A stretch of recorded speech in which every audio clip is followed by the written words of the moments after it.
Ladies and gentlemen, please welcome to the stage your moderator for this session and from the Dolls of Horror podcast, Summer Flynn. All right. Okay, but as good as that was, I think we need to ramp it up like times a million because we have Heather Langenkamp.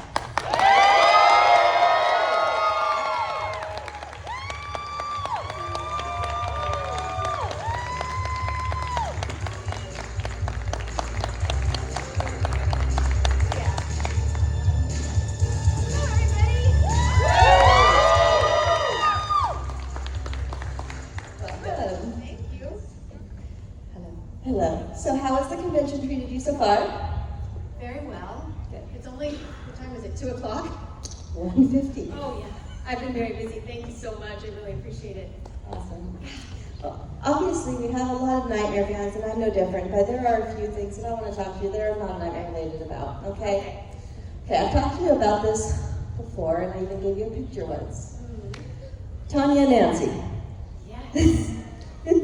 Yes, so you want to know about it? Yeah, your experience How making did I- it, everything? or your experience making it, and you stood on ice skates. Did you do any skating? Interesting questions. So I was doing Nightmare on Elm Street, Wes Craven's New Nightmare, the 7th one, when the whole Olympic scandal with Tanya and Nancy happened. So that would have been the Winter Olympics, and probably it was November of '94, maybe. Actually, When was the Winter Olympics? it's supposed to be like February, so the event actually happened. I was a figure skater. Oh, you were a figure So skater. we talked about this. So I was obsessed, but it happened in January, and that movie got pushed out in April, so it was made very, Yeah, so very fast. exactly. So they were making the movie extremely quickly, and Marianne, our producer, said, "Heather, you look so much like Nancy Kerrigan."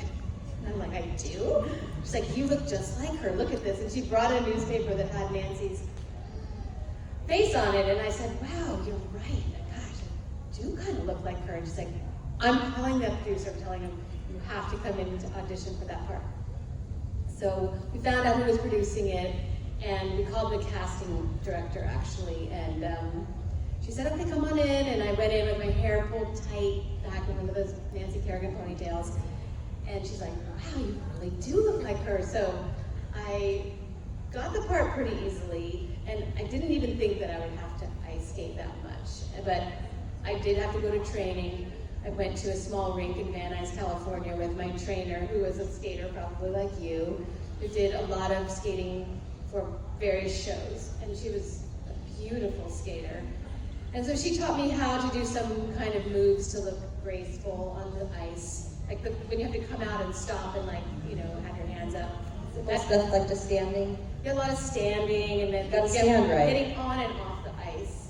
That was important, and just being relaxed enough so that you look natural. So luckily I had taken ice skating lessons when I was little, so I wasn't scared of the ice, but I fell several times and I think cracked my head open because I can still have no memory now of some of the things that happened, because ice skating is brutal. It's really one of the most brutal sports that you can be part of, because you have to look so elegant and feminine, right? You have to look very feminine, but it's You have to actually look perfect. You have to look perfect, and yet you are falling. And my own trainer, she was just covered in bruises, and she was a professional. So, and she, taught me a lot about being a skater.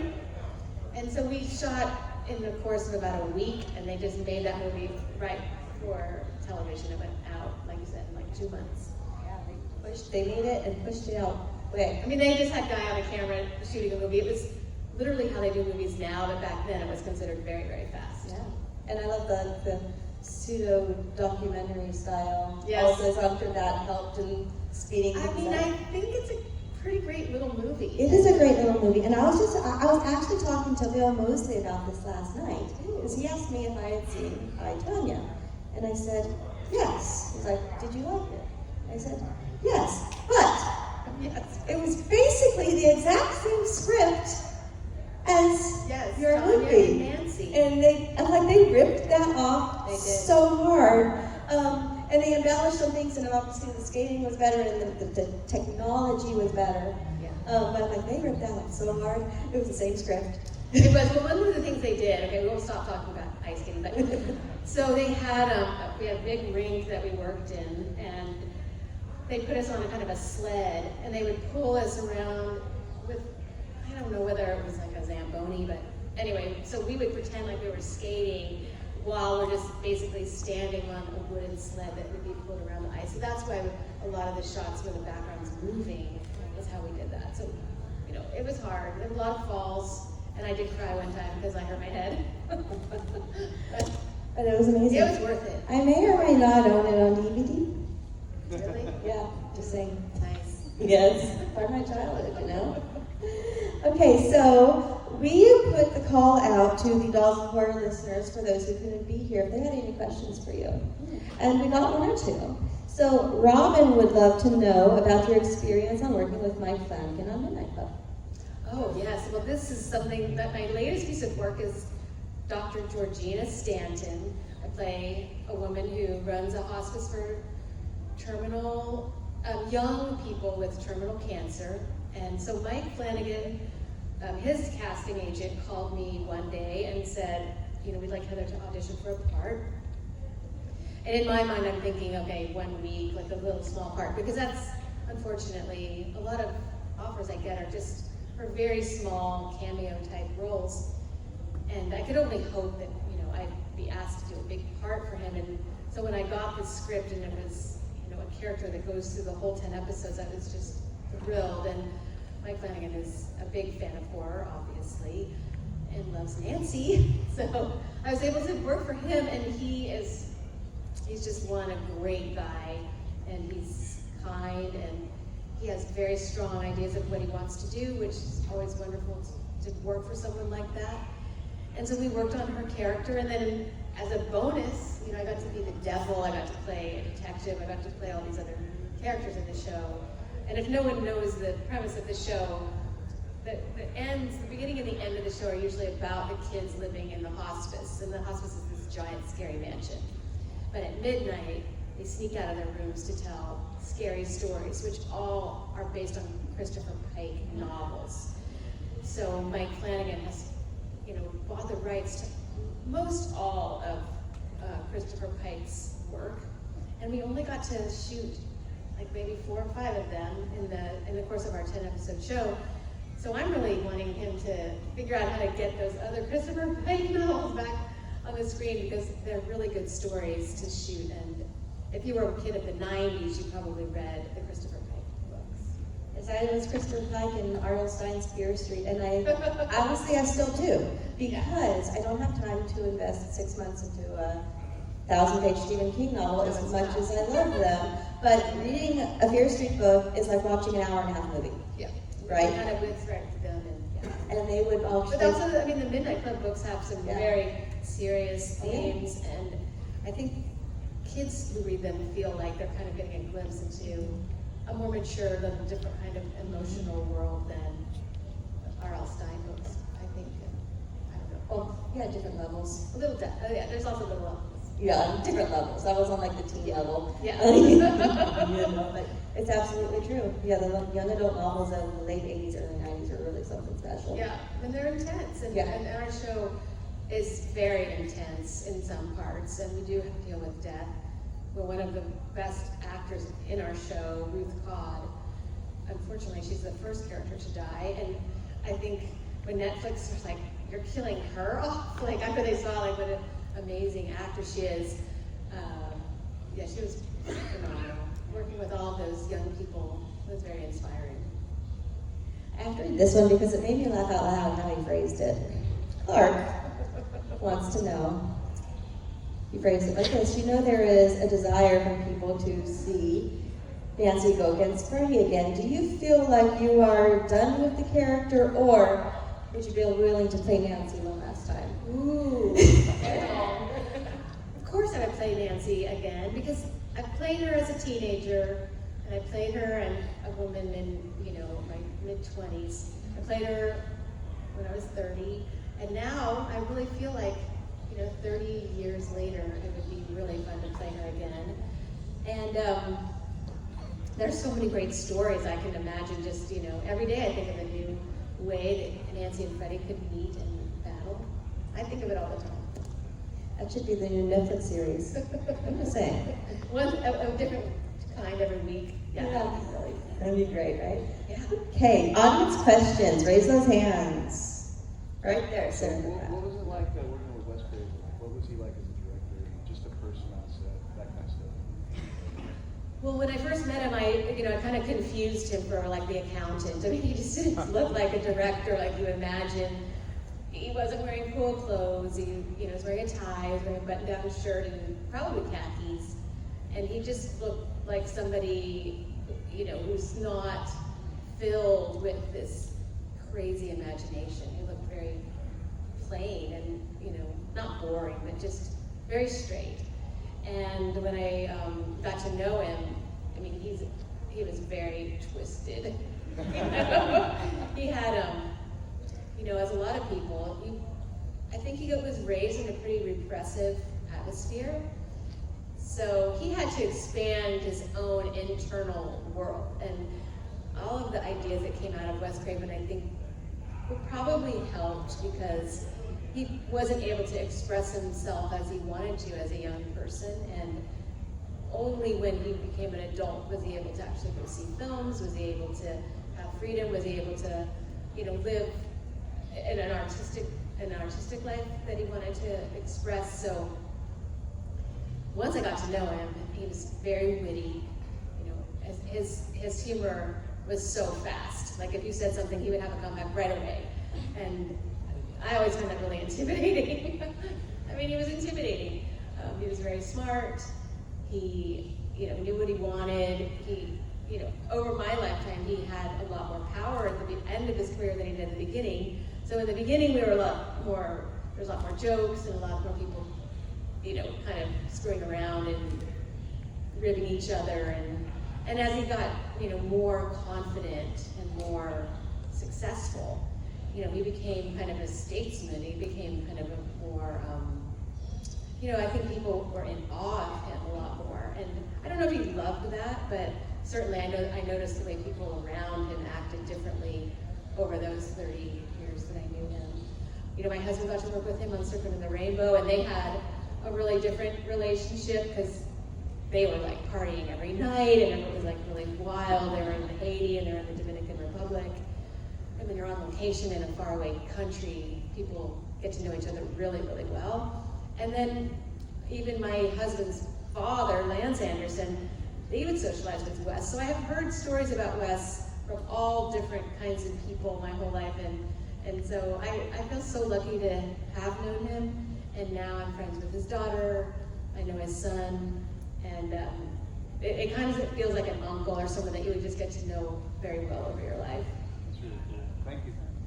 Now, speaking of your husband, you also work in the effects world with them, Yes. right? I don't know, how do you love that? Is that amazing? Well, It's so different from being in front it's of camera. amazing. So, but I don't love it like I love acting. I am able to do some really fun things and help my husband design some really amazing things. And in fact, seeing Jodelle over there, what is her last name? I don't know how to pronounce it.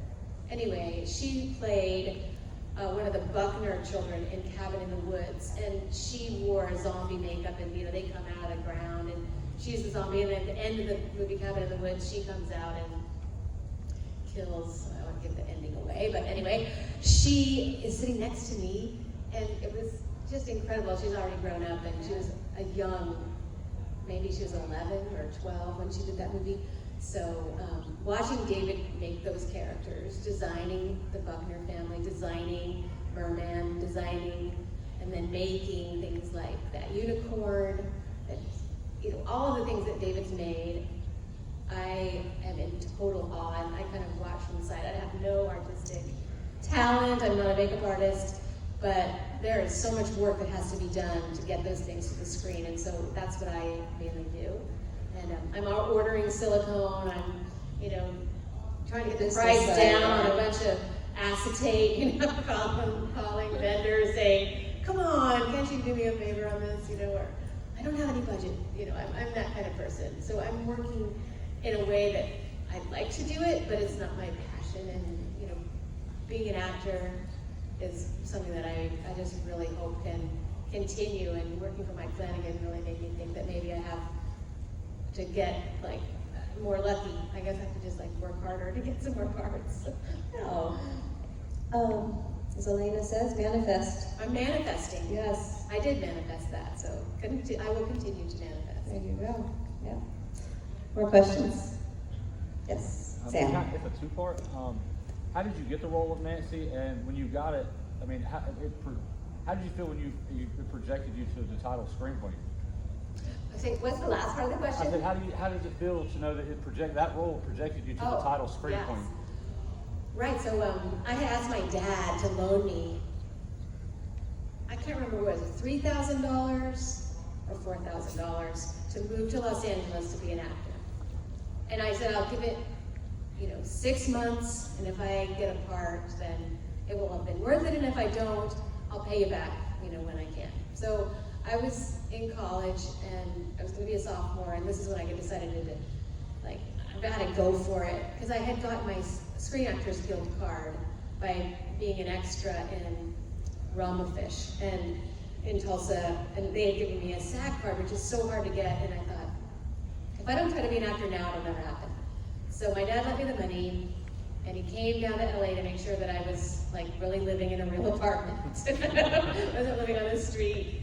And so I auditioned for, quite a few commercials and things like that. But the real first movie that I got that was, I did an independent film called Nickel Mountain that was very small, and I didn't really get paid for that. So then I got this Nightmare on Elm Street, and I was going to get paid, and not a lot. I think it was not even $600 a week, maybe $700 a week. But I knew that if I did it, I could at least pay rent for 3 or 4 more months. And I didn't really care what it was. I really didn't care that it was gonna be a horror movie. My agents were very against me doing it. They're like, once you get into a horror movie, you're pigeonholed for the rest of your career, and we won't be able to turn that around for you, and I don't really think you should take it. But I said, look, I really think I should take it. They're like, whatever. And they actually never worked for me again. They were really, really upset that I took that job, and I worked every single day for 6 weeks, and the movie came out, and I went to see it, and really nothing happened. I mean, people in Hollywood didn't see it.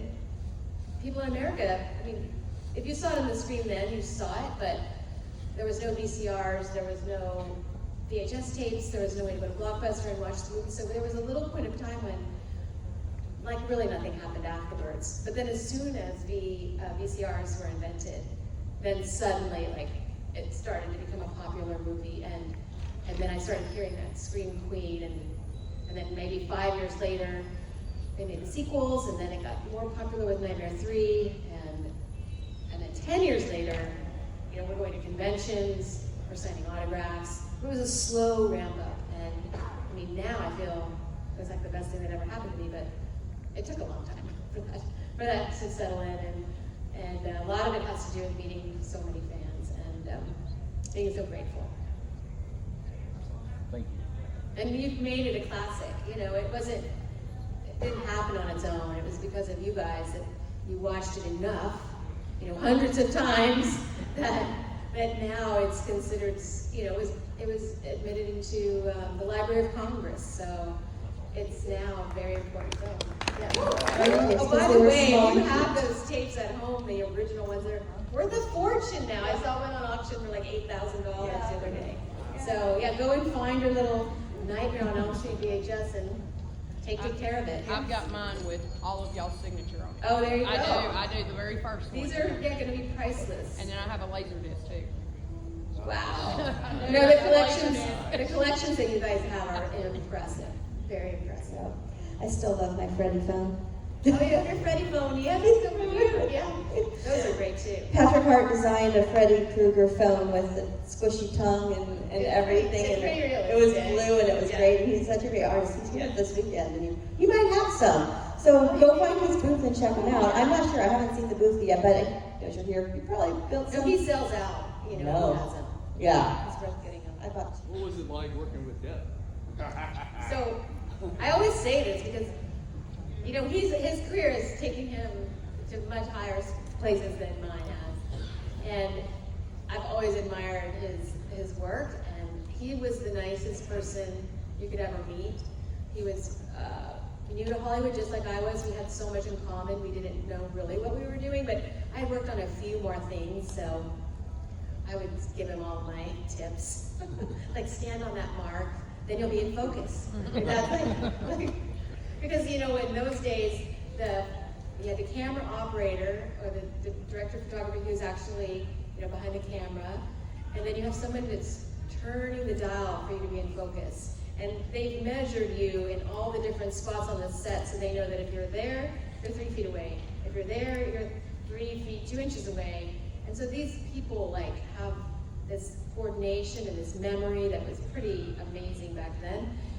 And so if you're not on your mark, you would be out of focus and you'd have to do the take again. So in the efforts to save time, but also usually your best performances are the earlier ones. Like, don't like stand in the wrong place. That's like the first thing you learn as an actor on the set. Yeah. But I would tell Johnny things like that. And you know, he was a kind of a shy, not a real talkative person, but you know, he had a great sense of humor and he laughed easily, and you know, we ribbed each other, and we wore the same blue jeans practically, and his were size 28s, and mine were 28s. So we would often get them mixed up. Accidentally, it wasn't our fault. Like the people who did the laundry would, you know, give him my pants and I'd have his pants. The only reason we would know is that mine were shorter than his. So, he probably wore 28-30s or 28-31s or something like that. So, the old Levi days, right? And all of our clothes came from a secondhand store. Nothing was new. It was a very low budget movie. Any others? Yes. Okay. I loved you in the first one, but my favorite one you're in is New Nightmare. So what was it like doing a movie inside a movie? Well, I love that idea of a movie inside of a movie. And so when the opening scene is, if you'll notice, I'm looking so glamorous, like my hair looks so great, and like that's the shooting of the movie. And so we decided to make it like a very high budget Hollywood film where I would just, like, no one ever looks bad in those movies. And so, and my pajamas were very elegant, and it was, you know, it was this idea that Wes Craven was making like this really high budget movie, which he never got to do that until he started doing screens. And then when we got back to the real life, you know, you had to adjust your character so that, you know, this is Heather in her normal life, which, no, that was not my normal life either. It was very glamorous on top of that too, and very, you know, very, very stylized. So, I mean, we were constantly shifting our attitudes because we had to say, okay, this is Heather at home. Okay, this is Heather in her dream. This is Heather scared, you know, with her son in the hospital. And I felt like there were so many different Heathers that I had to play. And, I mean, they're all a little bit like me, but none of them are 100% like me. And it was very challenging to, like, figure out, like, oh, I'm here now, I'm there now. And you're never shooting in order either. So it was a big, you know, every day Wes and I would talk about, like, okay, where have I been? What am I doing? Where am I going next? And he had it all totally dialed in, and I was often, you know, grasping at straws, like, where am I today? Am this a real dream? Where, you know, where's Dylan? You've done amazing. Thank you. It was really fun. It was a liked really, really challenging. It was such a job. different kind of horror movie that you've seen. So. Yeah. And again, we didn't know if it was going to be, like, if anybody would like it because it was so unique, and no one had meta, you know, that word wasn't really around. And so we thought, will people accept it? Will people accept that Heather is playing herself and Nancy at the same time? So. What was it like working with the great John Saxon? He is great. He was a great, great man. He had lived through Hollywood in the old olden style of movie making, and had worked with all the greatest actors and had such great stories. But he was very intimidating when I first met him because he's a tough guy, you know. I didn't know anything about him except that, you know, he's like a black belt 10 times over, and he doesn't smile a lot. He's not a real smiley guy. And he always had to play such a stern father that I kind of absorbed that, and I'm like, oh, he doesn't like me, you know. But then as we got to know each other over the 3 movies, I mean, boy, he's just such a kind-hearted man. And he has a son and a family that he loves so much, and you know, you just get to know people, and then you get to really see who they are. And I miss him. He was a real treasure, a really nice person. It's probably why the Wes Craven, John Saxon is my favorite, because he wasn't like the stern dad. Yeah, exactly. Yeah, and then I'm confiding in him, and he's helping me. And I'm glad that Wes made that turn. You know, it's so brilliant to see John Saxon as a new kind of guy too. And I love that, you know, could have been Yeah. for forever, Blood Beach. Yes. You know? But no. Yeah, if you went on Genius. a John Saxon movie marathon, I mean, he played. Black Christmas? Well, and back in those days, like a person like him, he had like a more olive complexion. Yes. So he played, you know, Mexican horseback riding, like horse trainers. He's played all sorts of nationalities and all different kinds of people. His roles were always very different, and I think he loved that about his career. But nowadays, you know, now they wouldn't probably have him play those characters. Any questions over here? In the back. Yeah, Mike, State President Podcast. For you, like on set, could you describe a little bit, like maybe an allegory or a time in life, like, because the common theme in horror is just those intense scenes, those murder scenes. Right. How was it as an actress or an actor on those days when you guys had to film that intense? The intensity. Yeah. Oh, that is such a good question. Let me think of one, for example. Oh, well, so especially Nightmare 7. Well, I mean, Nightmare 1 too. Nightmare 1, it was intense every day. I mean, every day there was only 20 days of shooting, as I recall, or 22. It was so every day was just packed with these really intense scenes. And like finding Tina, I mean, like realizing that Tina's been killed, for example. So on Nightmare 1, we would all be joking and laughing around, and Robert would be like cutting us all up, and then be like, action, and then we're like, you know, we're having to get really serious. Because we didn't really know what to do. We were so young, and we would just do our best.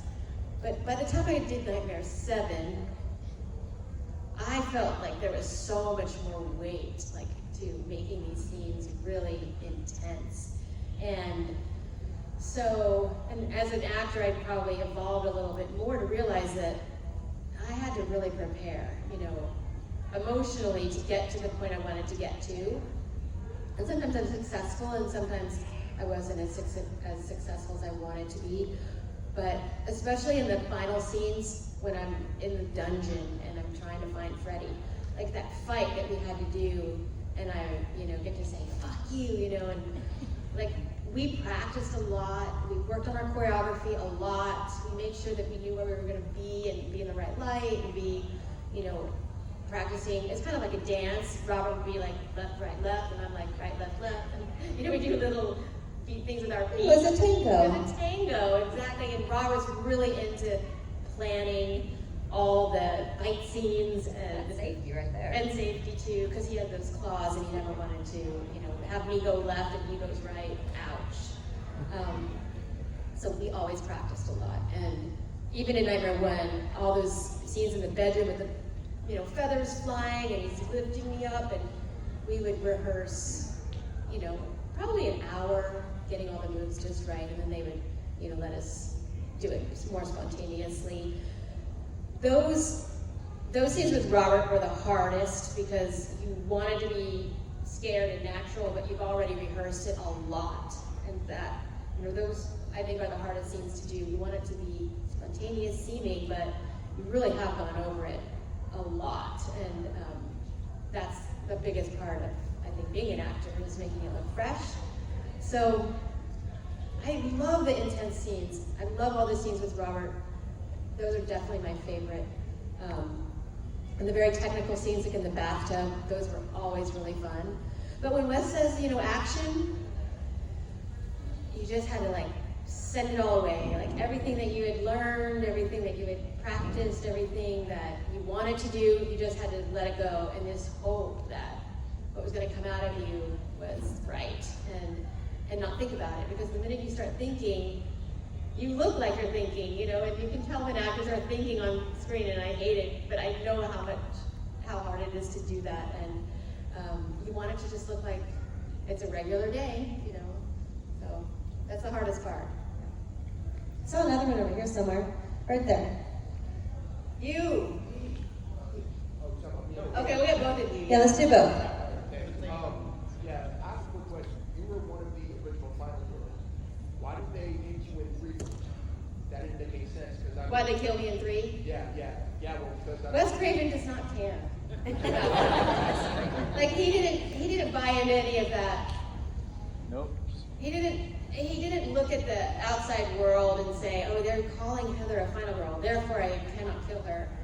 He was thinking about a story that his imagination envisioned, and in the old, in the literature that you would examine that would be closest to, Freddie versus Nancy stories, if Nancy dies, then she's actually elevated in your caring about her. She's elevated as a hero, she's elevated into this new place. And I do think that it succeeded in some ways, because if Nancy had lived, it might have been like, oh, they're just waiting for another sequel, here we go. It's gonna be Freddie and Nancy again next time. And when she died, everyone was shocked. And people tell me that they cried, like they couldn't believe that this character was gonna sacrifice herself for the young, the younger kids, And whenever anybody sacrifices themselves, and they actually become a different kind of character. And I think he wanted her to be that. Now, I think once he finished, killing me off, then he was tortured for several years thinking, oh my gosh, how can I bring her back? And so he said he worked very, very hard to come up with the Nightmare 7 storyline, because he wanted Nancy and Freddie to meet again, but he didn't know how to do it and he wanted it to be very natural. And so that's the idea that he came up with, and of course now it's like such a brilliant, brilliant idea. So he didn't take the easy way out, and that's why I think we respect him so much. Next one? Yeah. So I've always been curious about this. Okay, we love our franchises, and we've seen yours and another one merge for a movie, for better or for worse. But the question is, what if an actor, not Heather Langenkamp, maybe Langenkamp, was to get an opportunity, because there's only so much time in our lives and your life, Right. to be in another franchise. Hey, this one stalled out. But Yeah. This one's starting up again. We want you to be the final girl in that. What do you say? Is that hard? You know what, I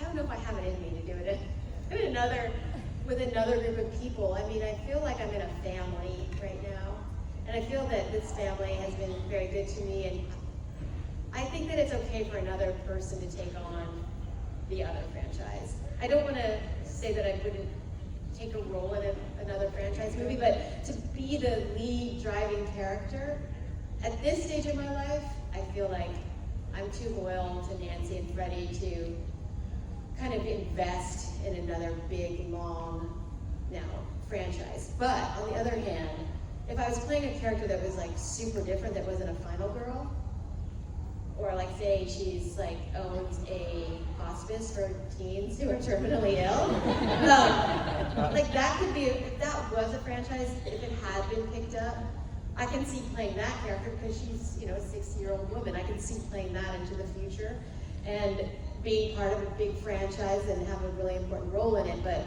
it wouldn't be a final girl role. It wouldn't be like in a Freddie versus Nancy kind of duo. I'm probably too old for that, and I'm okay with it. You had a small part in another popular horror franchise, and not a very popular movie, and that's Hellraiser. I know. Yeah. Yeah, so I did that kind of like, maybe I jumped into that without thinking about it enough. But, It was a bright spot in the movie, though. was it? Yes. Thank you. So there's not that many movies made in Oklahoma, where I'm from. And I happened to be in town right when Hellraiser was kind of casting. I'm the casting director in Oklahoma City, and I were talking about other projects, and Chris, what's his last name? Anyway, he often brings me to his acting school to talk to his students, because I'm from Oklahoma, and they're from Oklahoma, and we talk about filmmaking, and just at that time, he was also casting Hellraiser, and so it was like, hey, would you like to be in Hellraiser? I'm like, sure, why not?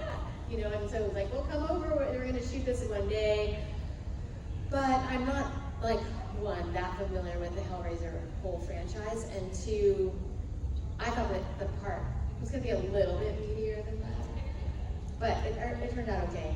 And yeah, that script and that whole movie was nuts after like they had that one scene with all the witches and they're supposed to be naked, like running around the room, and they had cast some people to be in that scene, and when they saw like what it was going to involve, nobody showed up for work that day. I couldn't believe it, because they were getting paid like $20 and they didn't want to like take that job. And so I think the actual like the wives of the writer, producer, and the director like were those parts. I think it was something crazy like that.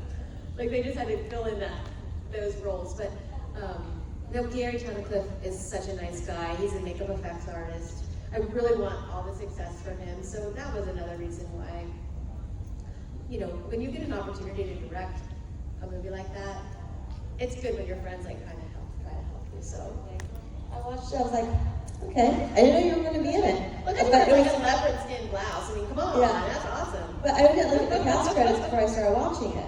So I'm like, hey, and it's like, hey girl, and then it was like, okay, I know. okay. But it What? taught me a valuable lesson, because a lot of people will call and say, well, you do this cameo for me, it's next Friday, or will you do this cameo for me, it's, you know, it's gonna take up no time, you just have to come in, come out. And what I realized is that it's really not worth doing a cameo. And very, very rarely is it ever worth it, because you're not able to really have a meaty part. You're not able to show off like what you can do, and you're often literally like the last person to shoot that day, and so it's very tiring, and you don't get really any acclaim, or, you know, nothing comes of it. So, What about Truth or Dare? ooh, That was a great role. And Did I you was- like that? Loved it. I look like Freddy Krueger in that movie, right? Slightly, but not quite. But No, you the know, there were makeup- two versions of that movie, and yours was my favorite. Yeah, so that was one of those things where those two movies were made almost at the same time, and I think that they didn't realize, like, oh, there's a movie across town called Truth or Dare, and so misfortune to have the same name as the other movie, but ours was from the Sci-Fi Channel, and so I get to wear this burn makeup on half of my face, and when I had done a horror con in England the day before I went to do that movie, and I got a terrible flu. And so you can hear my voice too. I'm sick as a dog when I did that day. But I, you know, did my best, and those kids were all such good actors. And I really liked that movie. You too. Yeah, it's a great movie. Basically, yeah, the kids play Truth or Dare in the house they rented for the weekend. And the game is Playing them. yeah, playing them. And it's gory. But amazing gore. Really good gore. Really good gore. Yeah. Looked mostly practical. I'm not And sure another what it was. weird ending that's like, Oh, yeah, very controversial. yeah. Anyway, I saw that on a recommendation about 4 years ago, and I Oh, fell in thank love. you. I fell in love with Yeah, it's it. kind of like out of the way. You have to Yeah, really look and at then it. I bought it on DVD. I loved it so much. It was so interesting and good, and the whole cast. And I've always loved Cassie Skirbo. You know, Yeah. just, everyone was just wonderful. Thank you. The effects were great. The script was solid. You know, so That's- check out Truth or Dare if you have it. Yeah, the sci-fi one that has Heather Langenkamp in it. Yeah, that's the only one. Okay, do we have any more audience questions? So let's go right there. There's Scott, my buddy. How are you? Star of I Am Nancy. Oh. You'll get to see Scott if you buy my DVD. So I have a question about Nightmare 3. When I saw it the first time in the theater, the scene that really blew me away was when Kristen brings Nancy into her dream and Nancy falls through the chair. And it might seem simple today, but how was that filmed and put together with you coming through the... Oh, you're so that was one of the first visual effects ever done in a Nightmare on Elm Street. It was the first visual effect ever done in a Nightmare on Elm Street movie. So the concept's simple now, and you could do it at home, probably. You set up a chair, and you lock off your camera. Your camera cannot move during this entire process. You just have to put it on a stand and leave it there. And so you take a video of me falling into the chair, but I just stop in the chair, right? Nothing happens. And then you keep you mark my feet very carefully as well. And then you take the chair away and you put a mattress down, and then you have me fall back into a mattress. And then you marry those two shots and you dial them in so that as soon as my butt hits the chair, you've already gone into the disappearing part of me. And then you have to do, I think, a shot of just the chair. So you have 3 shots and so we spent all day long probably doing that. And you could probably do it yourself in about an hour. These days with all the sophisticated cameras and everything, editing software that we all have. So super fun. Try it. Try it at home. I remember we interviewed Nick Strawn a couple years ago, Yes. and he talked about that effect as well. Yes. As well as I think there was a Clorox bleach bottle involved in this Freddy snake scene. I wonder what that was about. It's been a long time since it's been a few years Clorox. since. Oh, maybe they use that as our eyeliner or something. Right. I Yeah, don't it's been know. a few years since we talked to him, but it's online. They're not interviews online somewhere. But he gave them all the dirt on the effects, and it was amazing. Yeah, that's a good. Those are the fun. Yeah, if you like that kind of stuff, go to those talks. Yeah. You'll learn a lot. Yeah. So good. Especially practical effects. Kind of most, unless it's used sparingly, I'm kind of anti-CGI.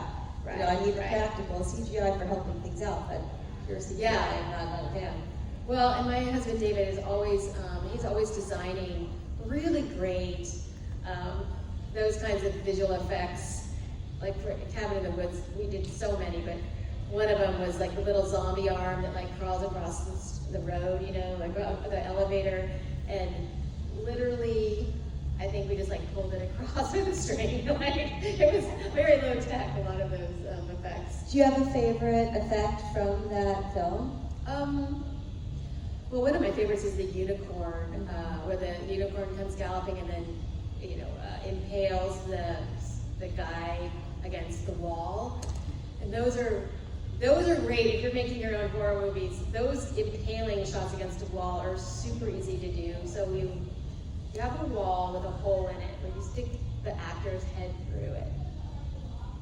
And then you make a dummy body made out of straw or something impalable, and you set it up in front of the wall so it looks like there's a guy standing there like that. But this is all fake. It's all just a straw man basically. And then you pack the straw man with a blood bladder full of blood. And then you bring your unicorn in. Have your unicorn come and just, impale him in the heart wherever you want him to be impaled, and squirt the blood. And then the guy does all these acting, making it look like he's getting, tortured. And there you go. You got it. So I have one final wrap-up question for you. Okay. Okay, so you are a very inspirational performer as well as person. I love asking this to people I'm inspired by. What is your philosophy? Whew.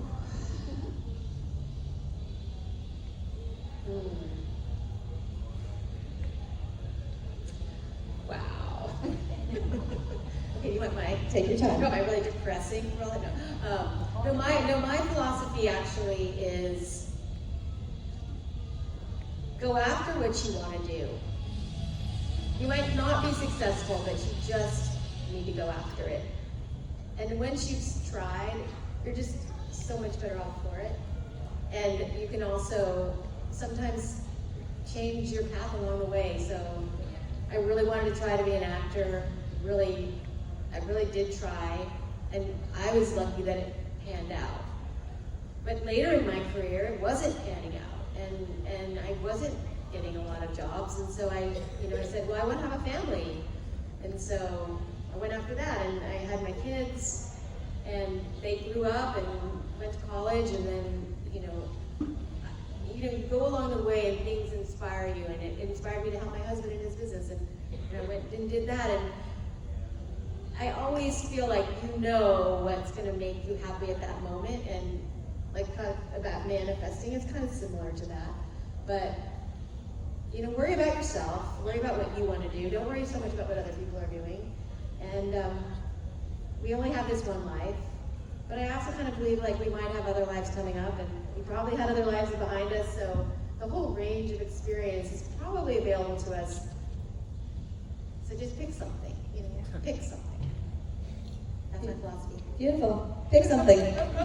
Thank you very much, Heather.